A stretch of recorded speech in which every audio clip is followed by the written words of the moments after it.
have always been system integrators. That's their role, right? But they've been integrating boxes. Here's two boxes. You plug the boxes together with some wires between them, and they control the interface document.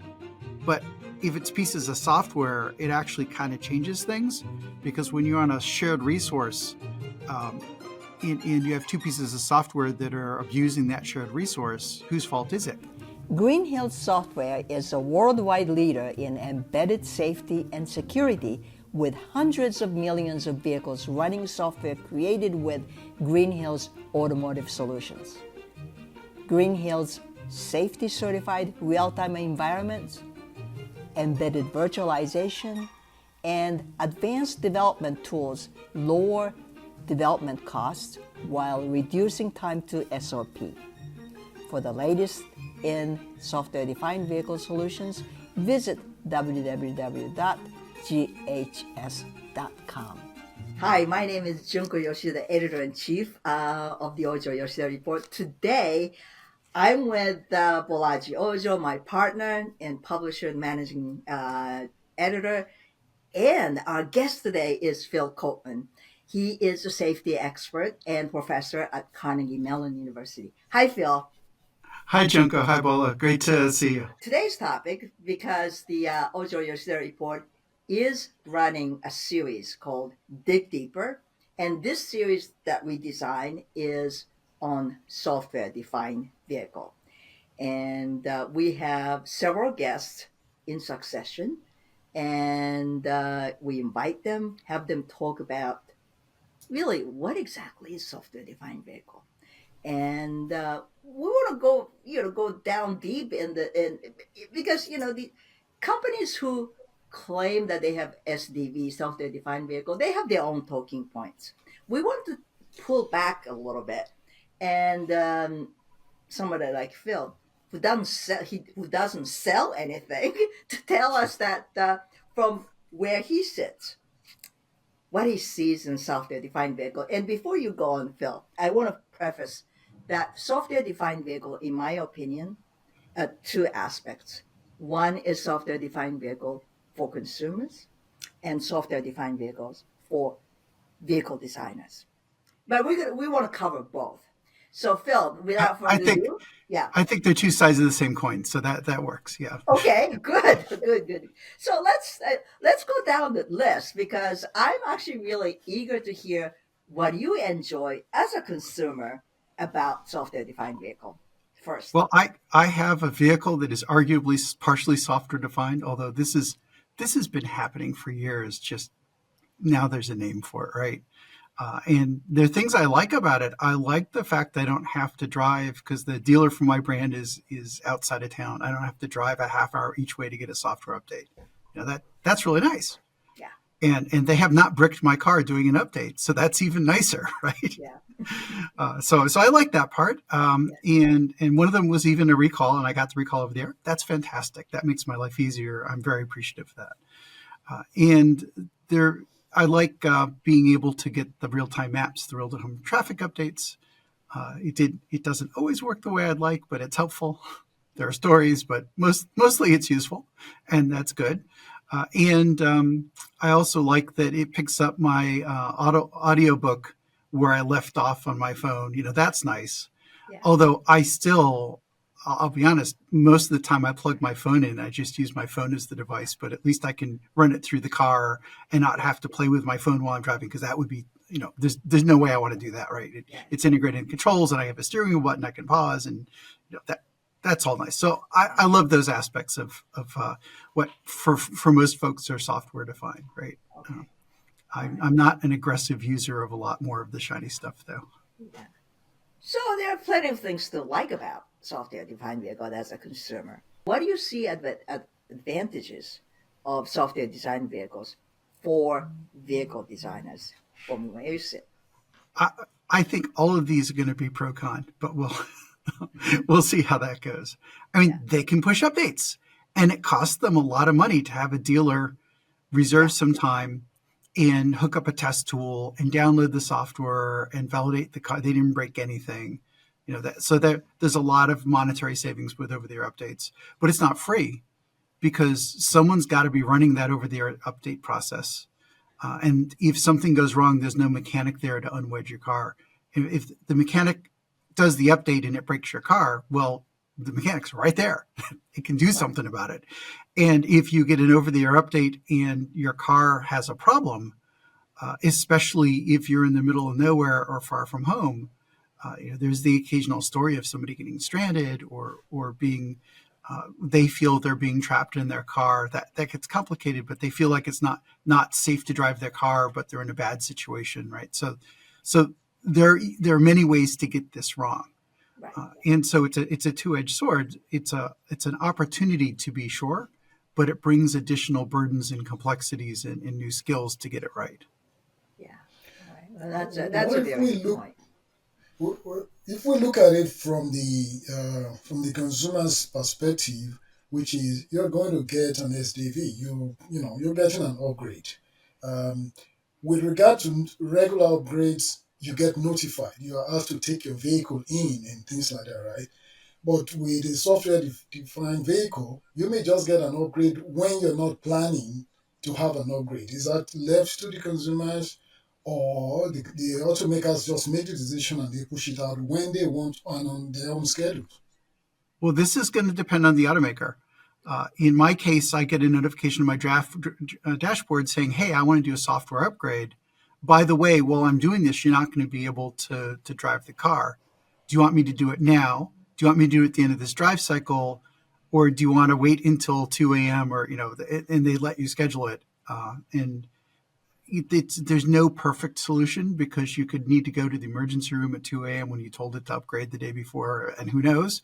But hopefully it's hopefully they make it so it's not intrusive. The bad thing is they just shove the upgrade down based on some logic and you don't know what's happening. They say, well, next time when you turn your car off, we're going to shove the upgrade down, but you actually just took a quick rest stop on an interstate and it's a 4-hour update. That would be a bad thing. And so it's very easy to get it wrong, but the thoughtful companies seem to be getting it right. So they just have to be thoughtful. They have to have people other than techies, pure techies, think through how this interacts with their customers to make sure they're not making assumptions that apply to them but don't apply to everyone else. Yeah. This is one of the things that the reason that I invited Phil is that he's got this hallmark of hashtag. Did you think of that? Right. And this is I'm just getting warmed up. Yeah. Yeah. Okay. So OTA, over the air update, it's great, but there are elements of did you think of that, right? That's right. You have to be very rigorous thinking through this, and especially if you're going to update millions of cars. Yeah. Some of those cars are going to be in some weird situation when the update comes, and no one's going to be perfect, but you have to be very thoughtful and you have to be very attentive to, you got to report us something bad. You can say, that user's stupid, but asking people to be perfect is a losing proposition. You have to ask, you don't ask what mistake did they make. You ask, how could we avoid that happening again in the future, even though people make mistakes, because that's what people do. Do you think over-the-air updates is really the majority of the reason why car OEMs are going for the software-defined vehicle, or are there any other motivation? Well, I'll go by what they're saying. Yeah, okay. I mean, there's a couple motivations beyond that. That's the easy motivation, but you don't need to completely change how the car is designed to do that. I mean, it helps, but that's not probably the main motivation. There's one is that it allows them to ship out new features later, right? So you can upgrade the car later, all right? And that's one. I'll try going down them quickly, then we can revisit. Okay. Yeah. So you can update the car later, and that's definitely a two-sided coin, right? There's a moral hazard there. We can talk about that. Another one is that it allows them to sell subscriptions to different features. The seat warmer is the poster child of that. But and that's not inherently evil. It depends how you do it and what you do and what. Yeah. So, although it certainly has the opportunity to rub customers the wrong way. And another one is that they want to change how their supply chain works. That one gets complicated, but I've actually when I talk to car companies, I've for more than a decade been saying they need to rethink how their supply chain works, to decouple hardware boxes from software and from value add to capture more of the value add. So I've had discussions with car folks for more than a decade about this, and now it's sort of, we're finally getting there. I'm certainly not the only one who's been saying this, but it used to be I was pretty lonely when I talked about stuff like that. And now this is what I'm hearing everyone saying. The reality is catching up. Yeah. All right. I'd like to take you up on that last point about the supply chain changes. You said you've been advocating this for a while, so I wonder what specific, how would you describe the supply chain goals that you would like them to be chasing rather than what they've had so far? What's your perfect supply chain for the automotive industry? Well, there's an old story, and I'll simplify it to avoid revealing anything proprietary. But in the helicopter world, decades ago, somebody pointed out to me that the people who made the airframes, the actual helicopter, weren't actually making the money. The people who are making the money are the people who put all the computer boxes and weapon systems on the helicopters for military helicopters. And it got to the point where you were looking at the company with the combat systems was the prime supplier, and the helicopter company was just, they were the first tier. The OEM was selling the combat system, and the first tier was, oh yeah, and by the way, there's a helicopter to carry around all the stuff you care about, And the insight from that was, and I was watching a similar thing happen in car companies. The car companies at the time were complaining that there'd be, for example, a stability control system, and they would have no access to what was inside the stability control system. There'd be its own CAN network sending network messages around, and they wouldn't have the data dictionary. That just this black box that they would bolt in. And there was a risk that car companies would stop creating all the value add and instead just be bolting pieces in together. And all the profitable value add would be in the tier one suppliers, and the OEMs would just be assembling. And so that's sort of where I got that notion. My goodness, this was back in I'm going to say in the 90s is when this was all happening.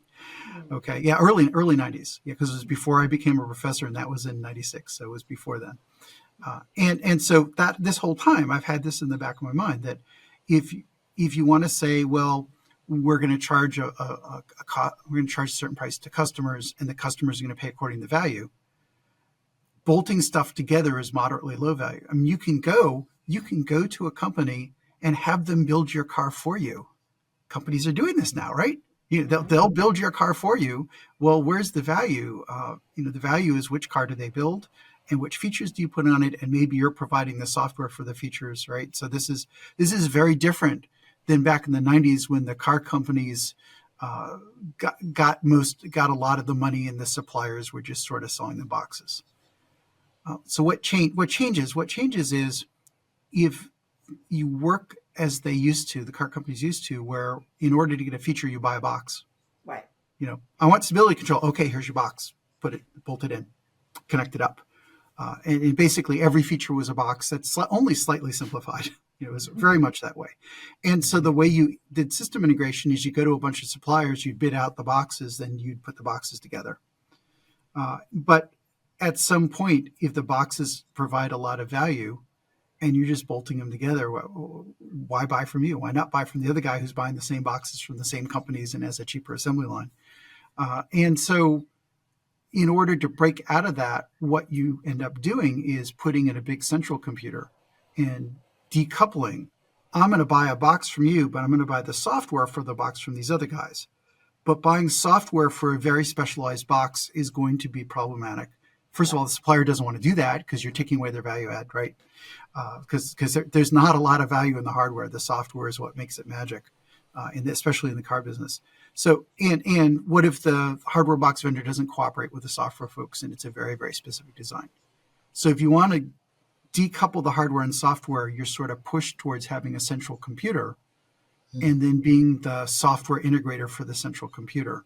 And then you say, all right, there's a bunch of hardware boxes, and the hardware boxes have just enough smarts to talk to the central computer, and the central computer is where the magic happens. And then you as an OEM can grab hold of the value add from all the software stuff. So in my mind, this was always going to happen since the early 90s, okay? And now we're just seeing it happen. Wow. But the problem is that, well, not the problem, but as you said, when you separate software from hardware, you have to make sure that hardware platform is kind of future proof. And that's another thing I've seen since the 90s. Yeah. So there's a rule of thumb. A lot of this experience comes from combat systems, from my military experience. One of the rules of thumb back then was that you want to be only 50% loaded on the first day of operation. Okay. And why? Because combat systems have these 20, 30 year lives, 50-year life cycles. I mean, B-52s are still flying around, right? They're going to go for 90 years, something like that. They're going to be flying forever. But it's not the same aircraft because they've done hardware refreshes and all these sorts of things. But you want to ship with 50% capacity. Why? To leave room for all the new stuff. Right. And when you get up to 100%, it's time to rip out the computers and put in new computers. But in the car business, no one wants to hear that. Trust me, I've had these discussions for decades. No one wants to hear we're only going to use half the computer. They're like, we want to use 99% of the computer because we pay it's for cheap. Okay, so there's another business aspect that is at odds with this. Embedded systems in general, not just cars, but embedded systems. And I don't mean just IoT. I mean valves and power supplies and I've done hundreds of design reviews on all sorts of stuff that's like this. Okay, water heaters, you name it. I probably touched it somewhere. Okay, so what they'll do is they'll say, we're going to set our price based on the bill of materials cost, the BOM cost. Okay, resistors, capacitors, microcontrollers, circuit board, ribbon cables, connectors, right? We add up all the hardware cost. We add a percentage. That's our price to the customer. And the car companies definitely force you to bid this way, or used to, right? Yeah. It's like, well, we know it costs you $7 to assemble this, so we're going to pay you $6. Figure it out. I mean, those are not hypothetical numbers, okay? It's very, very ruthless on a bill of materials cost, and they always assume software is free. And back when software development was less than 10% of the total project cost, you're making 1 million things, divide by 1 million, it's 5 cents for the software, fine, whatever, right? It's basically a constant overhead. You roll into overhead.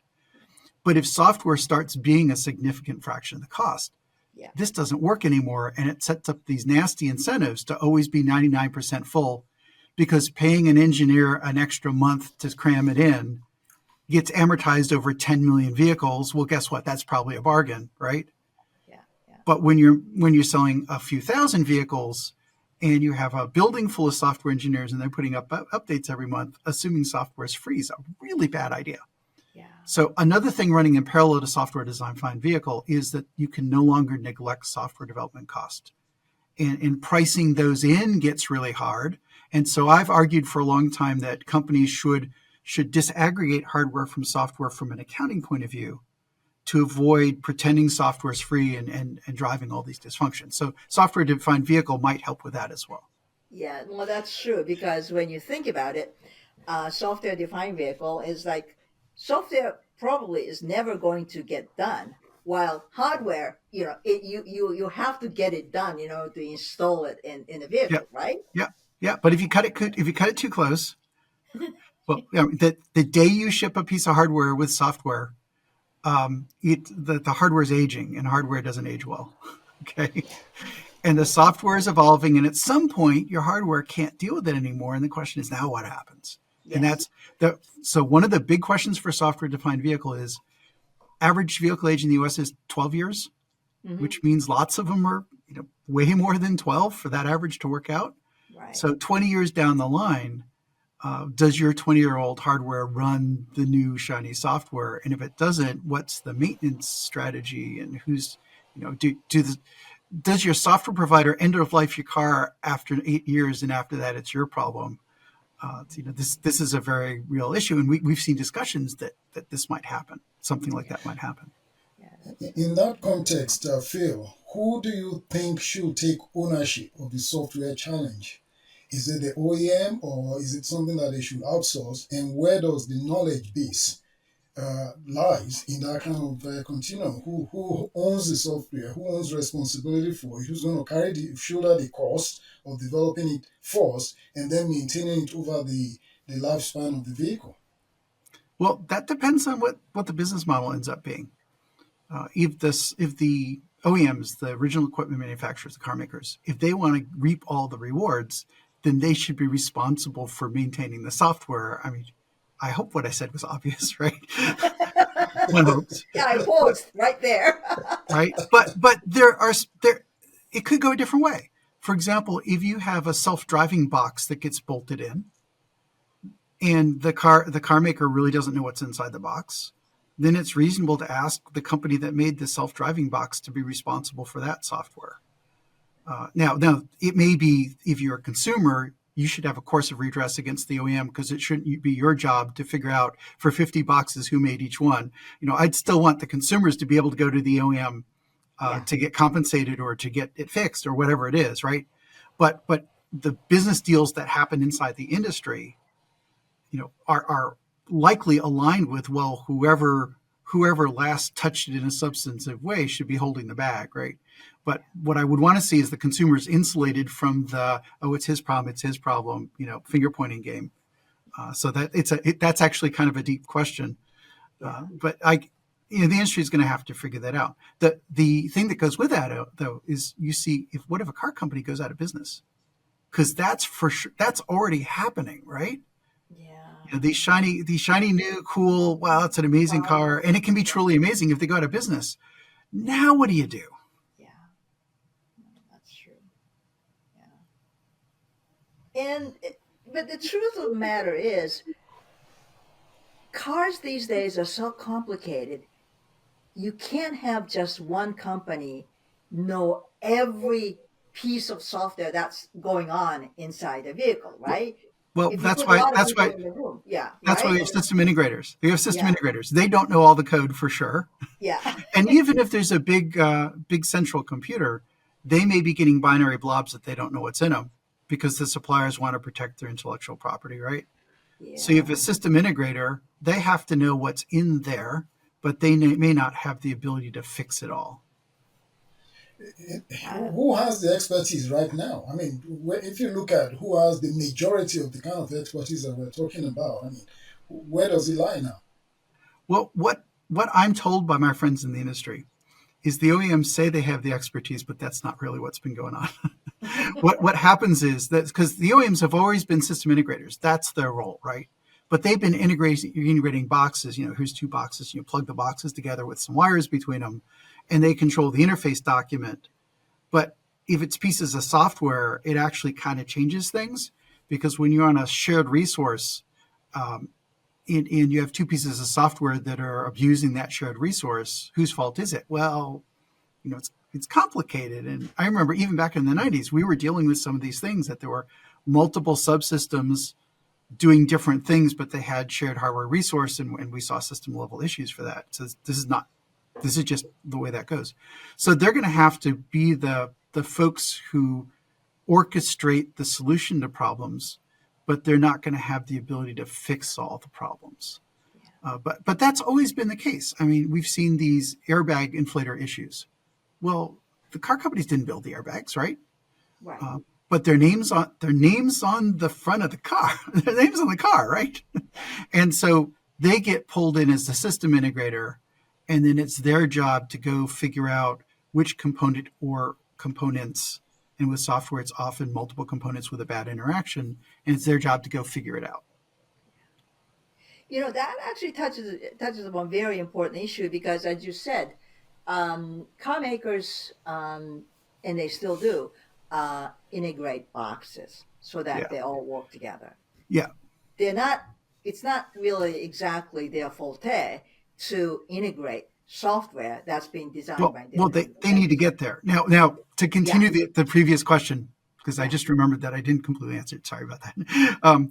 What I hear is going on is, even though in theory the OEMs are the integrators, in practice, they have enough market power over the first tier suppliers that they just go beat on the first tier suppliers and say, figure it out while we watch.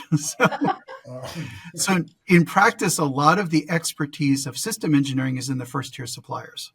In practice, the OEMs are supposed to have a lot, but they delegate to the first tier suppliers because they can, because they have a power relationship. They do. And it was working pretty well. Yeah. But now if the OEMs say, hey, first tier suppliers, we want to cut you out of the profit pie so we can get get more profit of the value add. And what I'm seeing across the industry is the OEMs are not staffing up their system engineering skills aggressively enough. So they're taking on the burden of figuring out the system integration, but they're not necessarily staffing as much as they need to accept the burden. Yeah. And the first tier suppliers who are now being cut out of the pie are saying, well, we're just going to watch them fail because they're not paying us to fix this problem for them. Now, I don't know that that's literally true, but that's certainly the vibe I get. Okay. Yeah. And so the OEMs, we've seen some spectacular failures in software from OEMs. And I don't know specifically what that's about, but I speculate that this has a lot to do with the OEMs not realizing how many resources it really takes to do the system integration and not staffing appropriately with people. I mean, if you don't have enough people, there's only so much you can do. And even if you assign people, system engineering and system integration is a much different skill set than slinging code or doing automotive controls or running Simulink models or whatever. It's all different stuff. Yeah, tell me about that because, when we cover superficially software skills needed by system vendors, the car companies tell us, oh, we have how many, so many software engineers, right? And Well, what do they mean by software engineer, right? Yeah, also, I think they refer to Don't get me coders. started. Don't get me Yeah. started. So that is where, tell me really the difference between the system integrators versus so-called software engineers. Well, it depends what you mean by software engineering. Seriously. Yeah. Unfortunately, too many people now knows how to code as a software engineer. And that's like saying I'm an architect because I know how to use a hammer and a saw. Right? It's really, sorry. Yeah. Can you build a shack with a hammer and a saw and knowing no architecture that doesn't fall down? Yeah, people used to do that all the time. You can't build skyscrapers that way, and we're talking skyscrapers here, right? So it's just for software engineering, there's this whole, you've heard of requirements and design and architecture and validation and all this other stuff. It's not just slinging code, right? A lot of that's basic software engineering. But even if you're a software engineer, system engineering is another layer on top. And it's actually additional staff with specialized skills that should be up to 10% of the workforce. We can talk numbers later. I've actually done this analysis. And it's a lot of people, and they're not staffed anywhere near that. And their skills, they should know how to write code because they need to know. An architect who doesn't know how a saw works is going to have issues, right? But it doesn't mean that they're a carpenter. It means they have basic understanding. In practice, they're usually competent software engineers as well. But their skill is breaking big pieces into small pieces in a sensible way with clean interfaces, specifying the interfaces, looking at dependencies, managing the requirements, allocating the requirements, looking for inconsistencies, looking for conflicts, resource allocation, resource management. All that stuff doesn't sound near as fun as slinging code. But if there's anything I learned about combat systems, all the big failures are due to bad system engineering and bad architectural concepts, not due to bad lines of code. If you have something really complicated, the hard part is breaking into the right pieces. Phil, semiconductor companies say they are picking up much more of these tasks that you just outlined. Not a surprise. So I worked at United Technologies Research Center, being a small group of what amounted to system architects that we helped all the divisions. And my boss, I had a great boss. My boss said, "Yeah, what I really need is system architects." Right after he hired me, I really need is system architects. And I said, "This company doesn't build computers. Why did you hire me?" And all my other colleagues who were all computer engineers, like, why do you hire us? And he said, well, I found computer engineers make the best system architects because they have the right mindset. So why do chip companies do it? I can speculate because the people who are trained to do chips have a set of thinking skills, because what chips, especially these days, and by the way, I started out life as a CPU designer, so maybe No. this is self-serving. You can decide what you think. But chips are really complicated, and you need a special way of rigorously thinking about breaking big pieces into small pieces in a clean way to be able to survive as a chip designer. And that's the same kind of skill set. It's a scalable skill set. It's about decomposing big problems into small problems without a lot of entanglements. Chip designers have to be able to do that or you don't survive. And so would that help with software? Well, of course it would, because it's not about the gates. It's about the thinking skills. Yeah, interesting.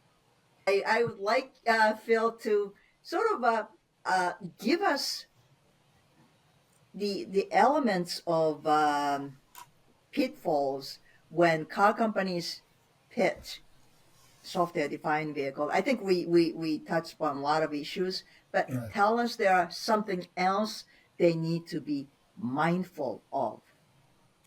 Well, there's the moral hazard of shipping out software half-baked because you know you can update it, right? That's a good one. That's Yeah, yeah. we've seen this, Yeah, right? and I don't think I need to go on. Everyone knows what I'm talking about, I hope, right? Yeah. And it's a moral hazard. You just have to deal with it. Yeah. And there's some other things. For example, if you put a bunch of distracting technology in a car, that's going to be a problem, right? Yeah. It's, you can see the movie. Your passenger's supposed to watch the movie, but you can see it. You get distracted. If the idea is to provide value by adding all these software features, well, are those software features getting in the way of the task, which is driving? Right. And so there's a lot of human factors, human interface stuff. It's engineers love creating cool features, but that can be a bad thing. That needs to be augmented by the certain guardrails or Yeah, safeguards, I guess. You have to have the right safety concept. And I'm not saying don't put the cool features in. I'm saying always be asking the question, does this actually degrade safety of the driving task? Yeah. Those are good. And there's ways around it, but it's just a question. Another one is creeping criticality. I don't know if Tell that us. phrase. Hashtag creeping Okay. criticality. Okay. I'll give you a concrete example, but it's a more general thing. Okay. So what we see in some cars is we're seeing a everyday tablet kind of software hardware environment being used to replace dashboard technology. Okay, so if you use a tablet and it's running your favorite tablet operating system, which is not safety critical rated, right? But now you're putting the malfunction indicators on it. Like, by the way, did you know your brakes aren't working? And that indicator goes on this tablet and the tablet has a malfunction and doesn't display the warning. Now you've got a safety issue, or it displays the incorrect speed, or it displays some other things that really matter to safety. Right. And we've seen recalls from NHTSA for FMVSS violations because the tablet wasn't displaying the malfunction indicators, Right. or it was Some displaying vehicle them manufacturers do use both, and they do use one display. one display for both types of things, but they're not running a safety critical operating system. They're running a commodity operating system. Right. And it's or another one that people didn't understand. I think how scary this is. There was a recall that the glyph was a little too small. The warning was a little too small. Okay, and it's because they were using automated scaling software to scale the window on the tablet. Okay, and you can say, oh, it's no big deal, but those warnings, they're actual. It has to be such and such a size, and it has to have such and such an icon, and if not, you violate the safety standard. It's easy to say, well, it's only 10%. What's the big deal? But at some point, there has to be a line. Wow. And when you cross the line, that's a safety problem. And I'm not going to say, I'm hoping no one dies because of that. It'd be unusual for that to happen. Yeah. But that's the tip of the iceberg. actually, I have one last question because I think earlier that a lot of chip companies touted that, oh, we can do so many things in our CPU or GPU because we got hypervisor, right? And now I hear a lot of chip companies are talking about, no, it has to be hardware-based isolations. What's your thinking of this? So I did a design review on an automated train that I Okay. will actually ride on because they were doing some non-safety critical and safety critical on the same CPU. And there's a rail standard. So the train industry actually follows their safety standards, unlike many companies in the car industry. But I'll stop there. That's a different topic. And one of the issues was value corruption. Could the untrustworthy software corrupt the memory variable values stored in memory of the safety rated software? And I said, "What's your plan?" And they showed me a bunch of diodes that you could only read and not write the data. And I'm like, okay, that's good. I like diodes. Diodes I trust in. Hypervisors, you need to show me a little bit stronger evidence there. But it's not just the memory corruption. It's CPU timing and memory leaks and a thermal attack. What if you have a thermal limit on the clock cycle and the non-trustworthy software heats up the chip and it reduces the clock cycle and you start missing deadlines? Does your operating system protect? There's in safety, there's this concept of isolation. Yeah. And the shared screen I was talking about is just the first bit of that isolation that you have to make sure. I mean, what I advise companies, and this is not literally in the standards, but what I advise them as a thought experiment is say the bad guys have complete control over the untrustworthy half. You've published your source code. They can upload any software they want at any time on the untrustworthy half. Yeah. What can they do to compromise your trusted software? Right. And whatever answer there is, tell me a story for why that won't happen. Yeah. Because now that's what safety isolation ends up. And you say, well, we would never make that mistake. It's like, oh, don't be so. I've seen some mistakes that are indistinguishable from a bad guy attacking. That it wasn't done on purpose. It just was the wrong mistake at the wrong time. And you hear some of these airline crashes and stuff, and it's just the wrong mistake at the wrong time. It wasn't a bad guy, but it might as well have been in terms of what it did to the system. What we did. So as a thought experiment, you say, let's pretend a bad guy controls the untrustworthy software. And you say, that wouldn't happen. It's like, well, explain to me why you know that won't happen. And that's the essence of your safety argument. Wow. Yeah, I think a lot of the hardware companies are also coming to the realization that really something really needs to be happening in that sense. Yeah, I tell my aviation folks some of what happens in automotive, and they just start laughing. So they can't believe that car companies are doing this. Yeah, right. And some of that is deserved, some isn't. But it boils down to you really need to nail down isolation if you want your safety stuff to maintain integrity in a software-defined vehicle. Because you say, well, I'm going to have a big computer, I'm going to shovel all this software in. Guess what? The brakes still have to work. Yeah. Tell me what your story is, because the brakes have to. I'm sorry, that's it. The brakes have to work. There's no ifs, there's no maybes. Tell me what your story is. And if it's, well, we're going to use some desktop software that we've hardened a little, I'm probably not believing that. Now, there are ways to get this right. There are companies who are working hard, who have really good technology to get this right, to be sure. You can get it right. People are going to get it right. But everyone needs to be paying attention to make sure they do get it right. Phil, my takeaway from this is that there are certainly a lot of questions that we all should be asking about software-defined vehicles. We haven't really plumbed the depth. Yeah, I think so. I mean, the companies see flexibility and being able to charge for seat warmers. I'm sorry, but I just have to make fun of that one. But there are a lot of good benefits. I mean, there's a lot of really cool stuff, a lot of benefits you absolutely can do. And with anything, it's not free. And so the important thing is to understand the pitfalls, to understand the costs, figure out how to get the benefits without falling into the pitfalls, and then you have a good day. All right. On that note, thank you for coming to the show, Phil. It's always illuminating, and we'll talk to you soon. Well, thanks for having me. Thank you. Bye.